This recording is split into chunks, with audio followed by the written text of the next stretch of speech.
only 4% is glacial water. Everything else is coming down from the skies. The water that comes down on this land must percolate this way, down into our aquifers, into various other ways. It must go into the land. Right now it is running on the surface. It is running on the surface mainly because there is not enough vegetation. Only vegetation will make it go deeper inside. So if this has to happen, we must put India's land at least 1/3 under shade. Whatever kind of trees, whatever kind of vegetation you grow, but it must be under shade. Only then it'll be organically rich and the roots will make sure the water percolates down. For this to happen right now, we have called for this Kaveri calling. Kaveri calling, the idea of Kaveri calling is a demonstrable model, a demonstratable model that will be a sample for everybody else. This is not only for India, this is a game changer for the whole tropical world if we successfully implement it. Farmers are willing, the two state governments want to give subsidy to help the farmers to shift. True. So these two things are in place. The third thing is the larger society, you and me. Yes.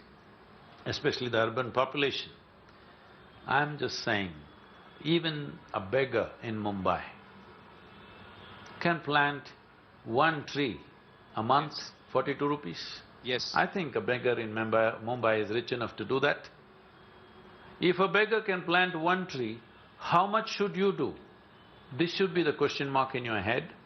This is not about me. This is not about a media house. This is not about the government. This is generational work. We as a generation, are we a responsible generation or are we an irresponsible generation? This will be proved by how we act in the next few years, because the India soil Yes. for a long time, you know, even today many farmers, before they step on their land, they bow down to the soil. But Yes. what have we done to the soil? The most fertile soil on the planet that you could find, unfortunately desertification is happening. Out of 160 million hectares of arable land, we have made 105 million into distressed soil. Distressed soil means there is not enough organic content. I'm repeating this again. The only and only way you can put back organic content into the soil is by the leaves of the trees and the animal waste. Thank you. Thank you so much, Sadhguruji. Big round of applause for all our guests who have joined us via link. They've taken some time out to speak to us.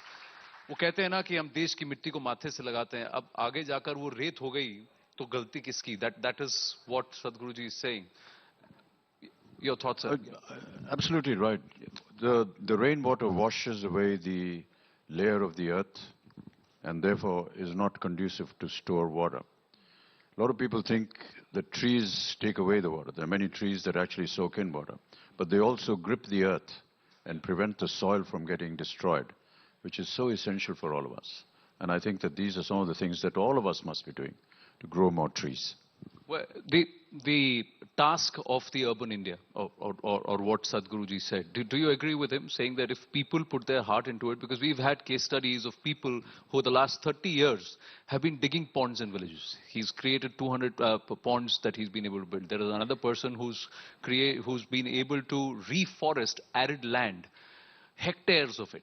So if individuals can do that, why can't we as a collective? Yeah. I think you just said that just about 4 or 6% of urban India consumes water or has the problem. 89 to 90% of rural India has this problem. And therefore, the impression goes that हम लोग 4% हैं, हम लोग ठीक हैं. उनकी दुविधा है वो जाने. But I think that people in urban India need to set an example for the people that are less privileged. And we can start doing that by doing little things. When we're having a shower, नहाते समय, चलिए हमारे पास साधन है कि हमारे पास हमारे घर में गुसल खाने में हम एक शावर लगा सकते हैं. कई बार ऐसा होता है, शावर ऑन कर देते हैं, फिर साबुन वाबुन लगाने लगते हैं, शावर चलता रहता है, फिर साबुन लगाने के बाद उसमें घुसते हैं, फिर धोते हैं. छोटी छोटी चीजें हैं. शावर ऑन किया, गीले हो गए, शावर को बंद किया, साबुन लगाया, और जब फिर धोना हुआ तब शावर फिर ऑन किया. छोटी सी बातें होती हैं. एक और it's a little insensitive, but I do want to bring it up because I think it's very vital. हम लघु शंका के लिए गुसलखाने में जाते हैं जी, उसे हटाने के लिए हम फ्लश चलाते हैं जी, और जितना पानी उसको हटाने में जाता है वो लघु शंका से दीर्घ होता है, बहुत ज्यादा होता है। बिल्कुल सही कहा आपने। कहीं ना कहीं इसका हमें एक उपाय ढूंढना होगा। So when you were talking, sir, about, can we have some kind of arrangement? We spend our human, water that goes out, but to clean it up and to wash it away, we pull the flush, which spends liters and liters of water just for that small amount of human waste. So can there be some device where we can cure that? Well, if airports can have no water urinals, why can't we think about that in our homes? Let's just put it there. And once again, like I said, the philosophy has to flow down into the product, Nachi. So I'm going to put you back in the spot. Absolutely.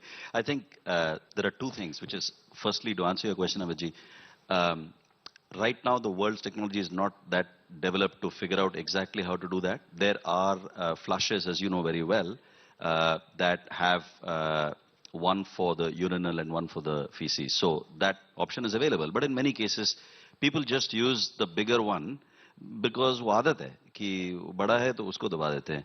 So that technology is already available in the very high-end homes. But if you look at the majority of India, there are no flushes. Flush तो है ही नहीं घर में. तो basically mug या bucket से, बाल्टी से basically clean करते हैं. So this is what I was trying to say before also, कि a very simple thing is that it also depends on what you clean your toilet with. It's a very simple thing. करोड़ों लोग रोज toilet जाते हैं, सब जाते हैं. I think आप अमीर हो या गरीब हो, आप पढ़े लिखे हो या अनपढ़ हो, आप नॉर्थ से हो या साउथ से हो, रोज टॉयलेट तो जाना ही पड़ेगा. प्रसाधन अनिवार्य है.